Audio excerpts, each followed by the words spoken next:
Heyo everybody, Haku here with my live reaction or read through for the beginning of Kubera Season 2. I'm very excited to get into this. I've loved Kubera so much. I think taking time to again do the discussion video with Naya, do the character ranking, all of that was really fun. And I'm running really behind this week on doing Kubera, but I'm extremely excited. So since I'm doing a video in literally like 2 days, this will still be on Mondays, but I'm like, it's Saturday now. So you'll have this Saturday, you'll have the next one in 2 days on Monday. And I'm going to try to go like 30-ish, 40-ish minutes like I usually do, but I didn't say an episode number at the beginning of the video because I don't know how long these are going to be. Sometimes at the beginning of a new part or a new season for manga and manhwa, it feels like the chapters are really long, but then sometimes they're not. Sometimes they're really short. So that's why I don't know. Like if episodes 0 and 1 are super long, then it's kind of like, okay, I may need to just call it after just those two. But if they're kind of short, I might even do 0 through 3 or 4, like depending on how long they are. So yeah, I guess there's that. I don't really think there's too much extra to talk about before I just get into reading and get into seeing what we have this time around. It seems like there was a break between seasons, but I feel like we were just now getting to go to the place to try to find the sword and everything. It feels like our journey should probably just continue on from where we were at. So, like, that's the thing that's messing with me. It's like there's a break here between seasons, which makes you think, okay, like, is there going to be a time skip? Or, like, what important thing could happen?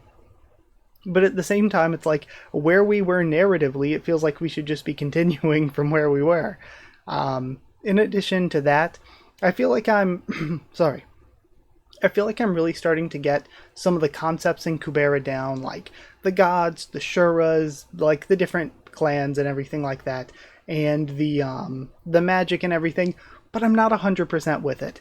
And I feel like that, again, is just because I've loved Kubera so much that, like, I'm not a big guy that, like, complains about spoilers or anything a lot. Like, typically I try to avoid spoilers for series that I'm covering just, to make the best videos I can, but with how much I've been loving Kubera and with how much, like, everybody else has been loving the videos on it and everything, I have tried extra hard not to be spoiled by things, whereas if I was reading on my own, I would probably be spoiled. Because if I was reading on my own, I'd be looking up so much information on the wiki and everything, but I've been avoiding that really hard for Kubera.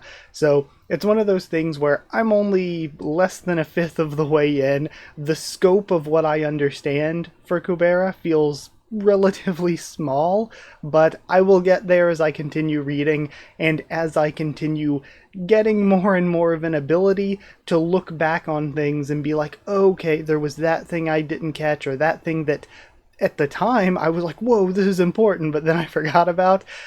So either way, all that aside though, I don't want to give you a crazy long intro, so let's just start reading and talking our way through with Season 2, Episode 0.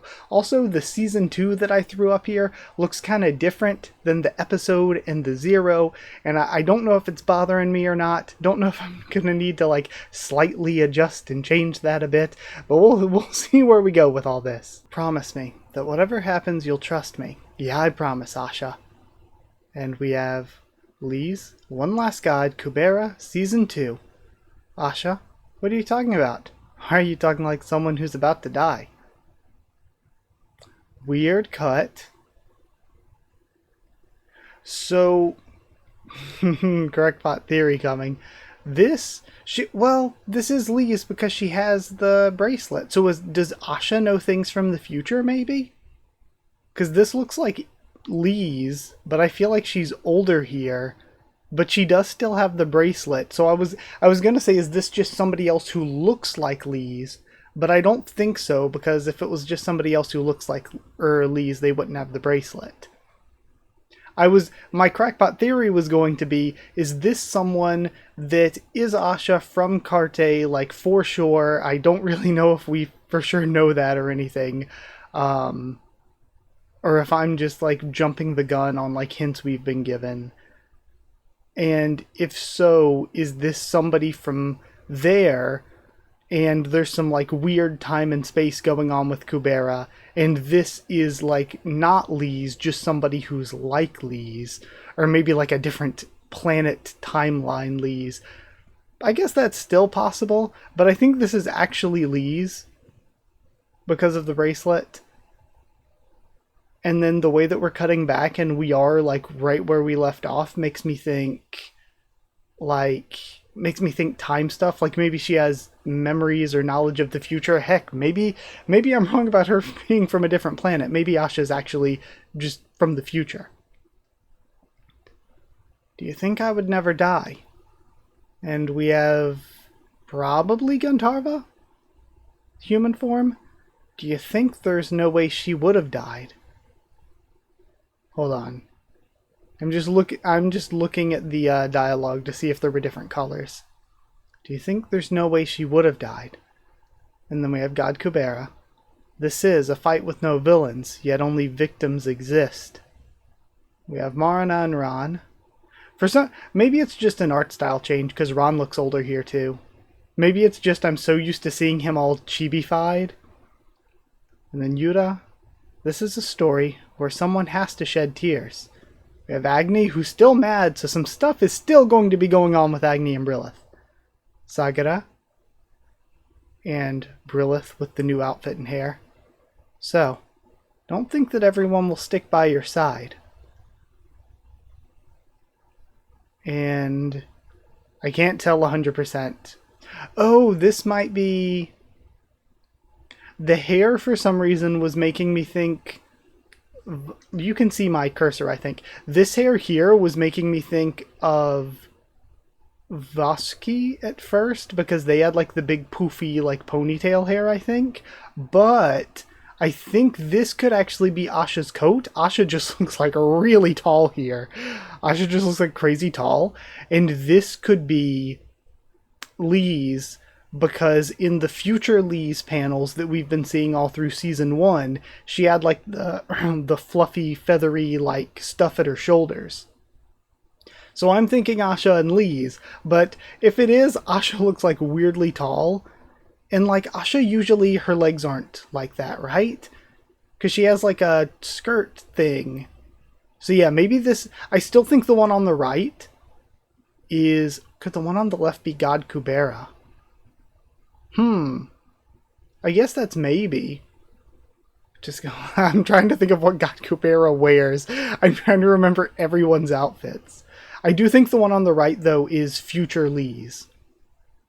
And we know that there's some craziness going on with the reason that Asha needs Lee's to get the sword. So there's definitely something going on there. Plus, God Kubera has been saying from the beginning, since his introduction, it's like, things are going to end badly for Lee's. Like, we've been told this a lot. It's my victory, Kubera. And, okay, so that might be God Kubera then. Because the text here is green, which is usually Lee's, right? Because this isn't Gantarva's green, right? I don't think this is Gantarva's green. I think that's bluer. I'm color scaling here. I think that's Lee's. Season 2 begins. Okay, so much like Season 1, we're given hints. So, Season 1, if you go back to the prologue, people pointed it out to me, it's like different scenes that happen in Season 1. So, are these, I know Season 2's pretty long, these might all be scenes that we're actually going to see in Season 2. So, it'll be cool to go back, like when I see this, just cut back to the prologue. Like, if that's the case, so this scene right here, with Lee's, might be an actual scene from Season 2. And then this looks like right where we left off, basically. So this definitely might be something we're seeing in like the first couple chapters. Like both of these look kind of like that. Then, again, whenever we see this scene with maybe Guntarva, I'll be like, okay, that's the one. And then, of course, all of these facial expression scenes. And something's going to be happening with these three still. Sagara still is like not leaving them alone. She's still doing something. And then, of course, whatever this big main focus finale piece is, which I think is Future Lee's, and I think it's going to be Future Lee's stabbing somebody with the special sword. The sword, what was it? The other translation called it like just the Sword of Re or whatever, but I think the official was like Sword of Return or Sword of Rebirth, something like that. I think it's going to be her stabbing somebody with it. And at first I was thinking Asha, but Asha usually wears like a skirt, so this might be God Kubera, or it could be somebody completely different, like somebody totally different. Okay. But the reason I extra believe God Kubera now maybe is because of the line at the end, "It's my victory, Kubera." Unless that's supposed to be Gandharva saying it, and maybe Gandharva's just got some crazy plotting going on. Okay. Either way, though, that's it for our prologue. Let's go ahead and start checking out Chapter 1. We have Chirp Chirp Flutter. Lee's highest, age 16, official name Kubera Lee's. I thought the city was in our sights. Why'd we end up here? Did Asha make a mistake? It's because of the city's closed space. The chaos closed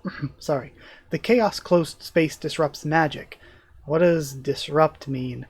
Asha Rahiro, age 20, magic level A++, magic rank 5. At first I thought that was an S, but then I was like, nah, it's definitely a 5. Well, anyway, we have to walk from the check. We have to walk to the checkpoint from this forest. Shuri's might pop out, and there are many poisonous plants, so be careful.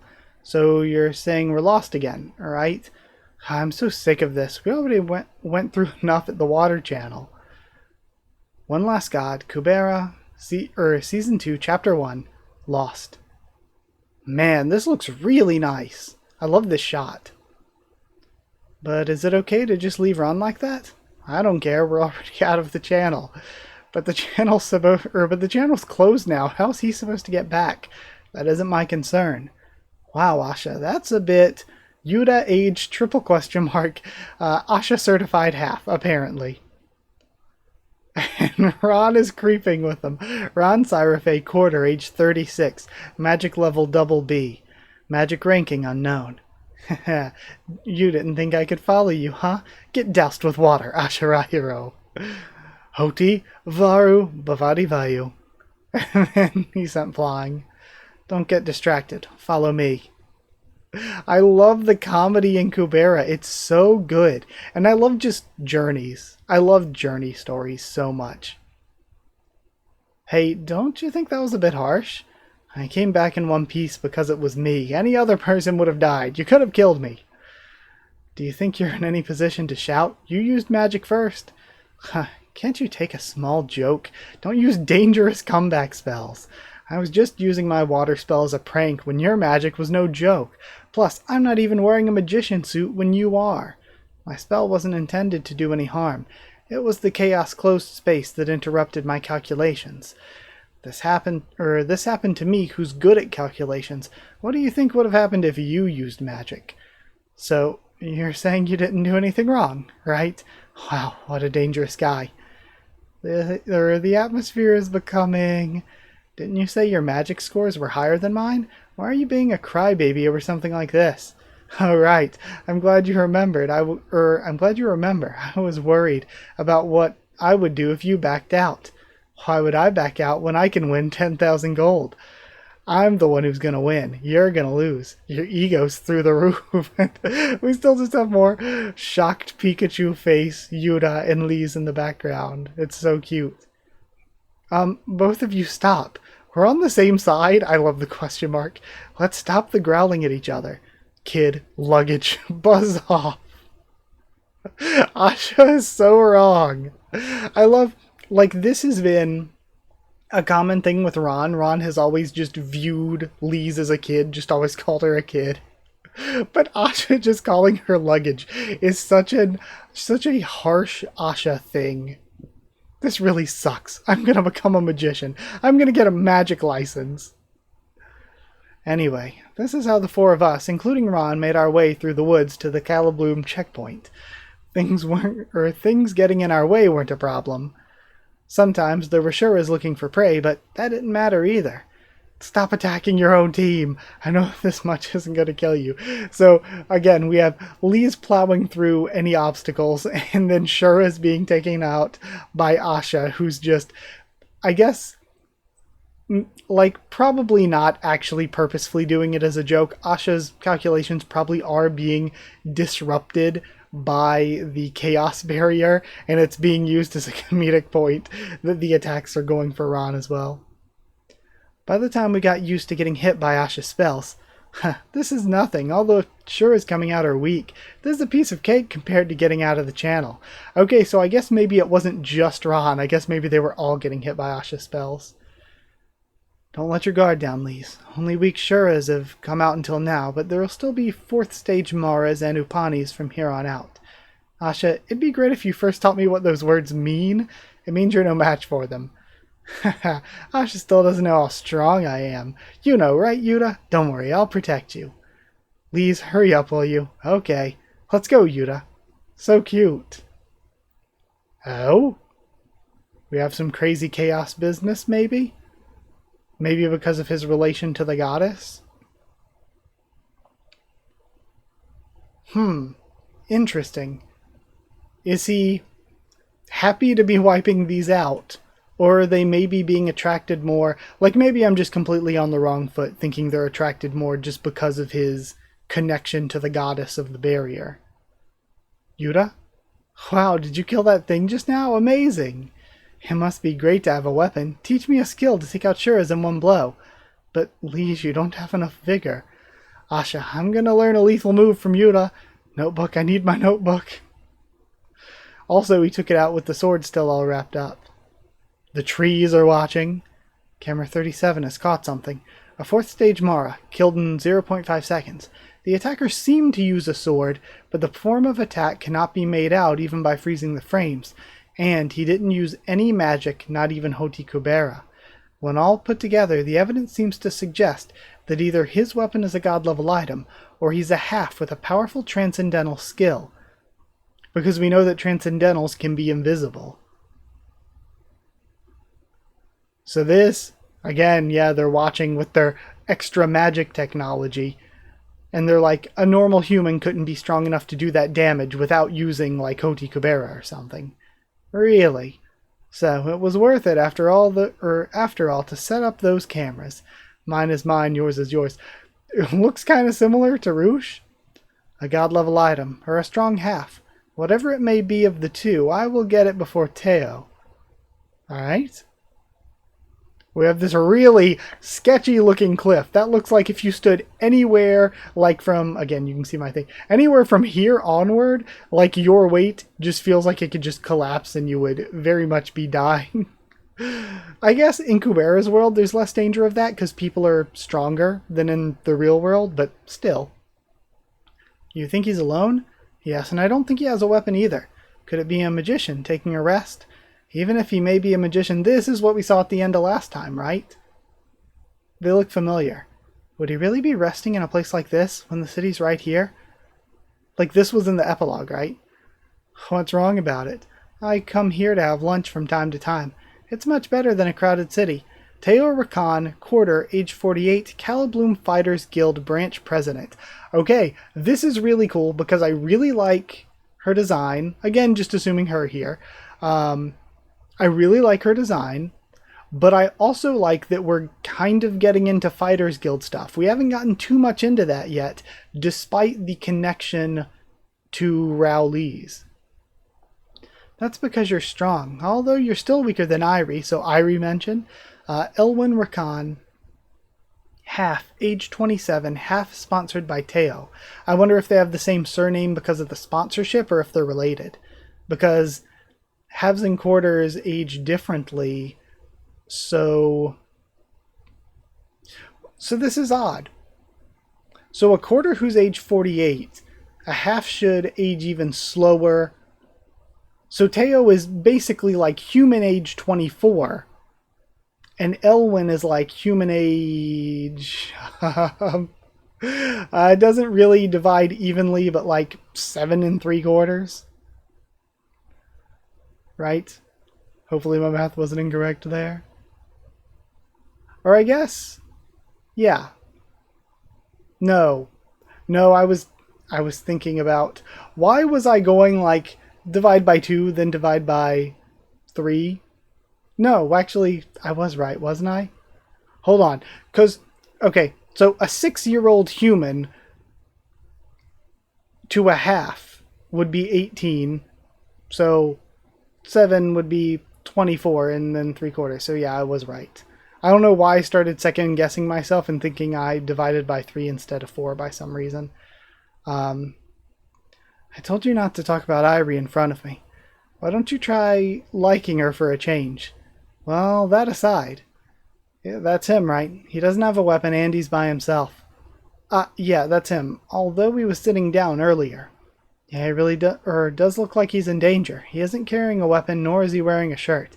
Hey, it's dangerous for you to be here like that. You can be attacked by Ashura. Ah, I've already been attacked.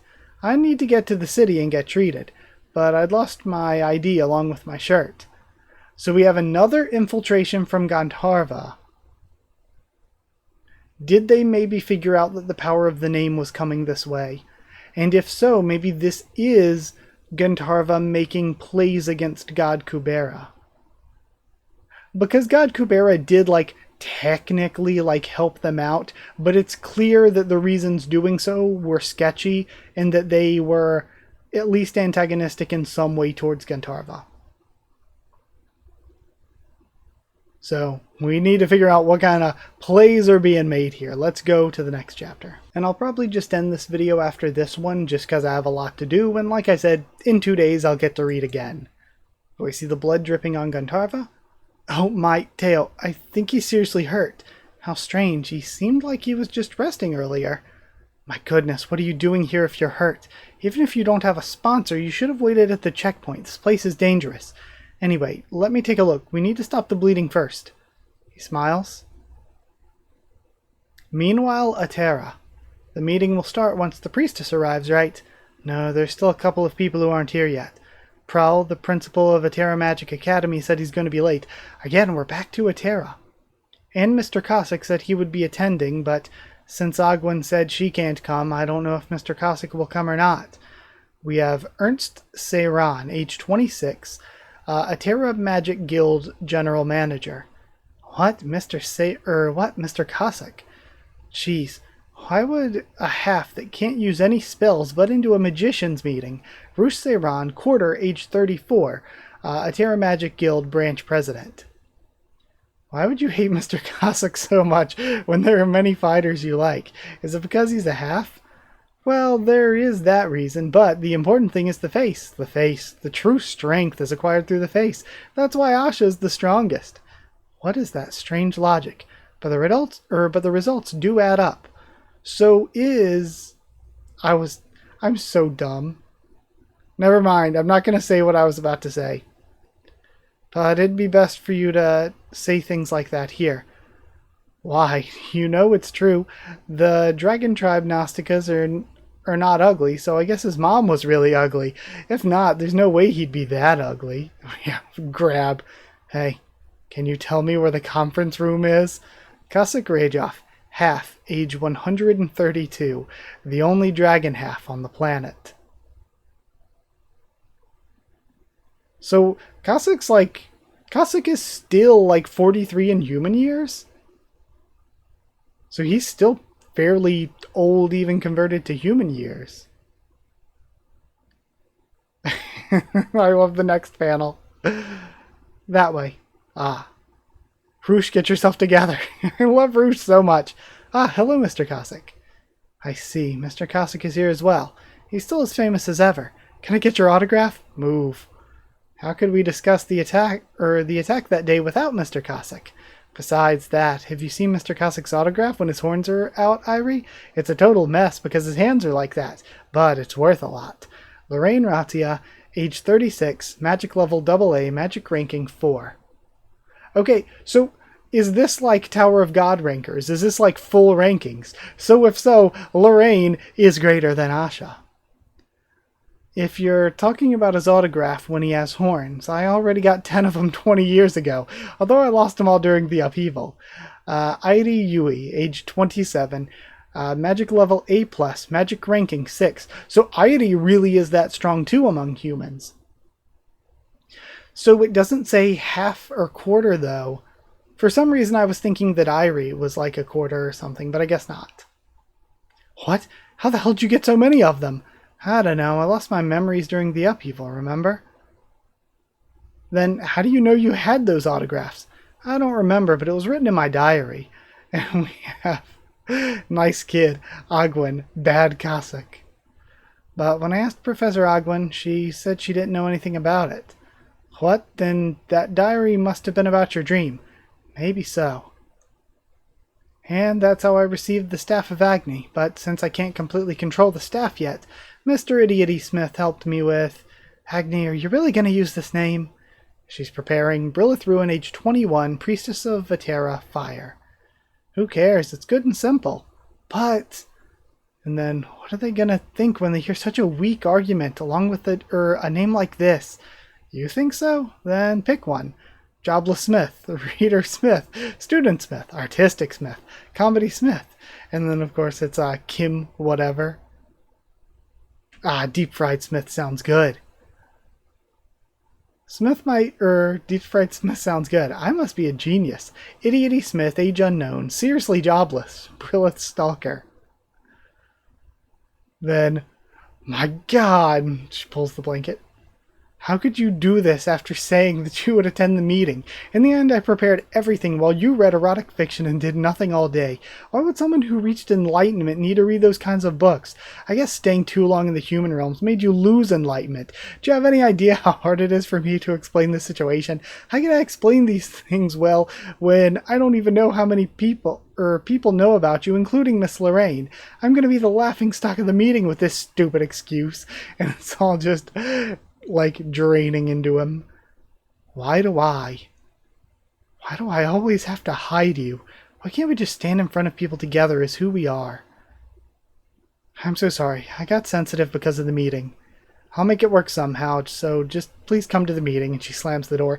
Still issues communicating between the two of them. I wonder how far ahead Vishnu had seen. I'm sure you knew that there would be someone who would disobey the rules you made. So whatever I do here, you can't get mad at me, Vishnu. You really are lucky. Teo might not be good at magic, but her item is the best. Teo Kim is the best item collector in Calibloom. Be quiet, Elwyn. Will you really be okay once you enter the city? You don't have anything, along with not even knowing your own name. What can you possibly do on your own? You don't even have money for treatment. You don't need to worry about those things. I'll figure everything out once you get me through the checkpoint. What a nosy woman. It's great that she can't use magic, but she talks too much. What'll you do by yourself? You're going to get a part-time job or something. You said you aren't even a magician. It won't be easy getting treatment without any identification. Then I'll just wait until it heals. Is that some kind of joke? Stop joking around. I'll lend you the money and you can pay me back later. I'll look for a part-time position for you. You're a very generous person. Really? But people just say I'm nosy. I've even used up all my half sponsorships. Anyway, we're almost there. That over there is Calibloom. Okay, we're finally starting to see it, but we're seemingly cutting away. Asha's group. To think that we're safe. Or we were safe because we're almost at the checkpoint. That's strange. I can't believe they'd placed traps. Sorry, hiccup. To catch halves so close to the checkpoint. This would be dangerous to regular people. Well, if it's a trap that Ron Cyberfay can snap with one hand, it isn't that dangerous. What did you just say? Asha, I'm hungry. We have withered leaves. We can eat as soon as we pass the checkpoint. I'll let you order whatever you want to eat. Ooh, immediately healed. We have Pitapat. Who is it? Who's there? I think the target's caught on to us. What? No way. It even has a stealth ability. That has to be a coincidence. Stop worrying about it and just catch him before his friends figure out what's happening. Are we going to get deeper into some half-hunting business? To be continued. What a heck of a cliffhanger. I'm cool with it though, because again, I have other things to read, so I'm excited to read those things too. I also only have 2 days to wait until I get to read again, so it's not too bad. It's not too bad of a cliffhanger. Plus, this means that next time I won't get cliffhung in the middle of us like getting into the city probably, because we're close, right? We should be getting into it. I like, though, that we're seeing the Atera stuff too, because I like the Atera stuff, and this one's called Lost. So I wonder if that's just in reference to Gandharva pretending to be lost and being found, or if it's going to be more in reference to maybe the characters are all going to be split up and lost and have to do their own things. I still don't know what it means yet, but we'll get there. Either way, that was it for this video. Thank you for watching. Gonna end it here. Like if you did like the video, comment down there to tell me what you thought of these chapters, my first thoughts and reaction. Subscribe for more Kubera, much more on the channel. Follow on Twitter if you want. If you want a link to the Discord server, it is free and open for anyone. If you'd like to help keep me making video, if you'd like to help support the channel to help me to keep making videos, then you could drop a super thanks down below if you'd like to. But if you would like to get a shout out at the end of every video in addition to supporting the channel, same with getting One Piece videos a bit early, then you can join down below to become a channel member. Go to patreon.com/Haku of the Tubes, or a link will be in the description to become a patron. Thank you to people who are patrons and members already. Thank you so much to Chosen Regular Evan Holly, Magical Girls, FR Nono, Abyss Knight, NJA, Cherryton Students, David Langstaff and Folded Goal, Slayer Candidates, SG and Stan Cedar, and Pure Element Pate Ardealo. Thank you so much for your support. Thank you so much for watching, and I'll see you all next time.